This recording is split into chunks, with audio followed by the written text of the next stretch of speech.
ایک تبدیلی خود ہم نے پچھلے 10 سال میں دیکھی. آپ کی عمر زیادہ ہے، آپ نے مزید اس کا مطالعہ کیا ہوگا. ایک فیسٹیول کی صورت اختیار کر رہا ہے بارہ ربیع الاول. پہلے لوگ کہیں نعت کی مجلس سجا لیتے تھے، اب کیک بھی کٹتے ہیں، اس کا نام بھی عید رکھ لیا گیا ہے، اور باقاعدہ عید میلاد النبی کی نمازوں کا بھی اب اہتمام ہو رہا ہے کہ 2 رکعت فلاں جگہ پہ جمع ہو کر ہم عید میلاد النبی کی نماز پڑھیں گے. جلوس جلسے نکل رہے ہیں. تو یہ جو پوری کی پوری ایک نیا تہوار بنتا ہوا نظر آ رہا ہے، اور ہم یہ بھی دیکھ رہے ہیں کہ وہ مسالک جو پہلے اس سے ہم آہنگی محسوس نہیں کرتے تھے وہ بھی اس میں شامل ہو گئے، سبھی اس کو منا رہے ہیں. تو اگر یہی سلسلہ آگے جاری رہا تو آپ کو لگتا ہے کہ یہ جو دین کی روایت ہے اس کے اندر ایک نئی چیز کا اضافہ یا انحراف کا کوئی موقع یا امکان کے پہلو سامنے آتا ہے؟ دیکھیے، میں اپنا یہ ذوق بارہا بیان کر چکا ہوں کہ اللہ کے معاملے میں، اللہ کے رسول کے معاملے میں، دین کے معاملے میں ہمیں خود اللہ کے رسول ہی نے یہ تعلیم دی ہے کہ ما انا علیہ و اصحابی پر رہو. یعنی جو صحابہ کا طریقہ تھا، نہ صحابہ سے بڑھ کر کسی کو محبت کے دعوے کرنے چاہیے، نہ صحابہ سے بڑھ کر کسی کو تعلق خاطر کا ادعا رکھنا چاہیے. وہ ہمارے لیے بہترین نمونہ ہے. جو چیزیں دین سے متعلق ان کے زمانے میں ہوئی ہیں وہی ہم جاری رکھیں گے.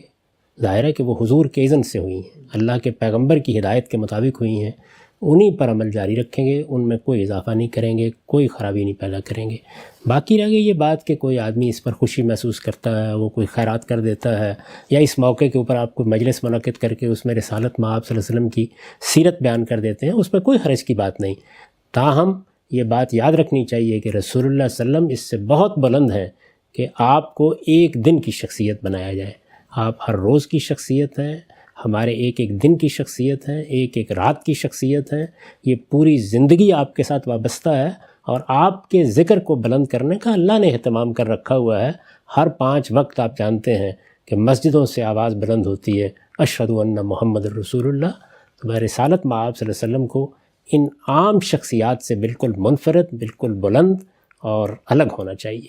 اور اس کا تقاضا یہی ہے کہ ہر روز آپ کا روز ہو، ہر دن آپ کا دن ہو، کوئی ایک دن آپ کے لیے خاص نہیں کیا جا سکتا. یہ میرا ذوق نہیں ہے. تاہم جتنی چیزیں میں نے عرض کر دی ہیں وہ اگر شائستگی سے ایک دائرے کے اندر ہوں تو ان میں کسی جگہ بھی کوئی حرج نہیں. آپ روز ایسی مجالس منعقد کریں جس میں رسول اللہ صلی اللہ علیہ وسلم کی سیرت بیان کی جائے، آپ کے اخلاق لوگوں کو بتائے جائیں، آپ کی تعلیمات سے متعارف کرایا جائے، اس میں کوئی معنی نہیں ہے. اسی طرح خاص اس دن بھی اگر کوئی خوشی کا اظہار آدمی کر لیتا ہے تو ایک دائرے کے اندر اس کو بھی ملحوظ رکھا جائے گا، لیکن اس کو صحابہ کرام کے طریقے کے قریب رکھنا چاہیے. یعنی رسول اللہ صلی اللہ علیہ وسلم کے صحابہ سیدنا ابو بکر، سیدنا عمر، سیدنا عثمان، سیدنا علی، اسی طرح جتنے باقی صحابہ ہیں ان کو اللہ نے اقتدار دیا، قوت دی، سلطنت ہوئی. وہ چاہتے تو ہنگامہ برپا کر دیتے، جشن مناتے، لیکن یہ طریقے انہوں نے اختیار نہیں کیے.